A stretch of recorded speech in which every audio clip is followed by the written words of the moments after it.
Hello everyone, আমি বৃষ্টি। আমার চ্যানেল ডেইলি ব্লগ বাই বৃষ্টিতে আপনাদের সবাইকে স্বাগতম। আশা করি ঈশ্বরের কৃপায় সবাই ভালো আছেন। আমিও আপনাদের আশীর্বাদে অনেক ভালো আছি। আজকে অতিরিক্ত গরমের কারণে বাসায় বোরিং লাগছিল। তাই হঠাৎ করে আমি পরিকল্পনা করছি যে ব্র্যাকের সামনে যাব। তো যে কথা সেই কাজ, ব্র্যাকের সামনে চলে গেছি। তো যে আমার প্রথম কাজ হলো জুস সিলেক্ট করা। এত গরম, আগে জুস খাবো পরে অন্য কথা। তো আমি আর কি ভাবাভাবি সবকিছু বাদ দিছি, বাদ দিয়ে আমি তরমুজের জুসটাই নিয়ে নিছি। তরমুজ আমার অনেক পছন্দের একটা ফল। তো আমি তরমুজ খাচ্ছিলাম, তখন আমার হঠাৎ করে একটা আপুর সাথে পরিচয় হলো। তো সে আমাকে বলছে, আপু বাসায় এত এত এত গরম যে বাসায় আর টিকতে পারতেছি না, এই কারণে হলো গিয়ে ব্র্যাকের সামনে আসছি বাতাস খেতে। তো আমিও বললাম যে আপু আমারও একই হাল, আমিও বাসায় টিকতে পারতেছি না, যে কারণে আমিও আসছি হলো বাতাস খেতে। আসলে এত বাতাস ছিল যে সবকিছু উড়াই নিয়ে যাচ্ছিল। এই গরমে এই বাতাসটা যে কতটা স্বস্তিদায়ক। আমি আপুর সাথে কথা বলতেছিলাম আর হলো গিয়ে জুস খাচ্ছিলাম। তখন আরো বেশি বাতাস শুরু হয়েছিল যে আমাদের মনে হয় উড়াই নিয়ে চলে যাবে। তো এরপরে আমি যাচ্ছিলাম হলো ফ্রেঞ্চ ফ্রাইয়ের দোকানের দিকে। আমার ফ্রেঞ্চ ফ্রাই অনেক পছন্দ।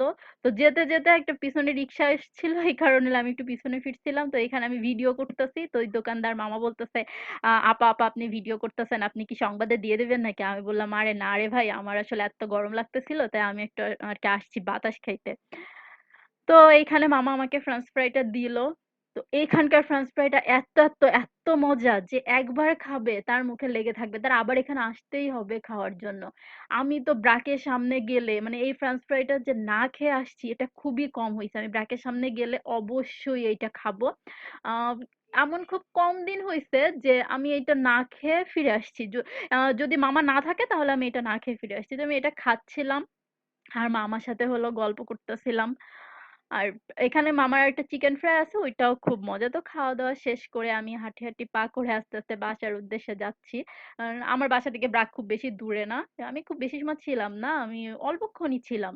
তারপর হলো চলে আসলাম এদিকে, বাসায় ঢুকছি কিছুক্ষণের ভিতরই আবার যে গরম শুরু হলো, মানে কি আর বলবো। তারপরে আমি শরবত গুলালাম যে শরবত খাবো।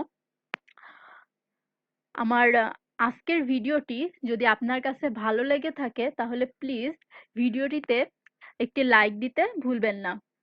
আর আপনি যদি আমার চ্যানেলে নতুন হয়ে থাকেন তাহলে চাইলে চ্যানেলটিকে সাবস্ক্রাইব করে নিতে পারেন। আর আপনি যদি আমার ভিডিওটা ফেসবুক পেজ থেকে দেখে থাকেন তাহলে চাইলে পেজটি ফলো দিতে পারেন। আর যারা কাজটি অলরেডি করেছেন তাদেরকে জানাই অসংখ্য ধন্যবাদ। তো এখানে আমি রান্নার প্রিপারেশন নিচ্ছি। ব্র্যাকের সামনে তো গিয়েছিলাম, তখন একটা মামাকে দেখি যে সে ভ্যানে করে কচু শাক বিক্রি করতেছে।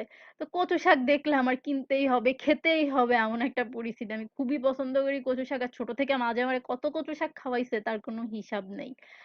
তো আমি আসলে প্রেফার করি কচু শাকের ঘন্টটা, কিন্তু আজকে এত গরম যে আমার আসলে ঘন্ট রান্না করার মতো সেই এনার্জিটা নাই। এই কারণে আমি আর কি সিম্পলি পেঁয়াজ মরিচ আর রসুন দিয়ে আর কি, এটাকে কি বলে, কচু শাকের ভাজি বলে হয়তো, আমি কচু শাকের ভাজিটাই করে ফেলতেছি। কিন্তু মানে গরমের কারণে আমি রান্নাঘরে দাঁড়ায় থাকতে পারতেছি না। আর ভাবতেছি যে এগুলা যদি ফেলে রেখে চলে যাওয়া যেত, এগুলো যদি নিজের মতো নিজে হয়ে যেত, আমাকে যদি নিজের মতো নিজে হয়ে বলতো যে আমি রান্না হয়ে গেছি, কিন্তু সেটা তো আর সম্ভব না। রান্না তো নিজেরই করতে হবে, আর বাঁচতে হলে তো রান্না করেই খেতে হবে। কি আর করব, অনেক কষ্ট হলেও রান্না করা লাগবে, এটা আসলে সবার জন্য প্রযোজ্য। তো এখানে আমি পেঁয়াজ মরিচটাকে খুব লাল লাল করে ভেজে নিচ্ছি। ভেজে নিয়ে এরপর আমি আর কি কচু শাকটা দিয়ে দিব। কিন্তু আমার মনে হচ্ছে কি যে আমি এখান থেকে এখনই চলে যাই। মানে আমার মনে, কখন আমি রুমে যাব, কখন আমি রুমে যাব, মানে রান্না আমি ঠিকই করতেছি কিন্তু আমার মানে মনে হচ্ছে আমি কখন রুমে যাব। এখানে বসে দাঁড়ায় রান্না করার মতো ওই এনার্জিটা এখন আর কুলাচ্ছে না। কি করব, তাও দাঁড়ায় দাঁড়ায় রান্না করতেছি, এদিকে রান্না করতেছি আর একদিকে শরবত খাচ্ছি, এবং মানে এত গরম আর এত ঘেমে যাচ্ছি।